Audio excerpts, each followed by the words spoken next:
30 days breakfast series day 22. Vegetable besan dosa. Batter preparation time 15 minutes. Dosa preparation time 10 to 15 minutes. Total half an hour లో breakfast అయితే ready అయిపోతుంది. Even మనం ఊర్లో లేనప్పుడు kids కానీ husband కానీ ఈజీగా ప్రిపేర్ చేసుకోవచ్చు. బ్యాటర్ ప్రిపరేషన్ కోసం 1 కప్పు శనగపిండి, హాఫ్ కప్పు వరిపిండి, రుచికి సరిపడినంత ఉప్పు, వాము. ఇక వెజిటబుల్స్ అయితే మన ఇష్టం, మన దగ్గర ఉన్నవన్నీ వేసుకోవచ్చు. ఆకుకూరలు కూడా వేసుకోవచ్చు. నేనైతే స్వీట్ పొటాటో, క్యారెట్ ఇలా తురిమాను. సన్నగా చాప్ చేసుకున్న ఆనియన్స్, మిర్చి వేసుకోవాలి.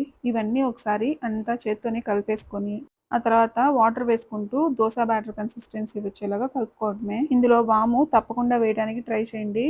టేస్ట్ అయితే చాలా బాగుంటది. ఇలా అంతా కలిపేసుకున్న తర్వాత బాగా హీట్ ఎక్కిన పెనం మీద దోసల్లా వేసేసుకోవటమే. స్వీట్ పొటాటో చాలా బాగుంటది ఇందులో, ఒకసారి ట్రై చేయండి.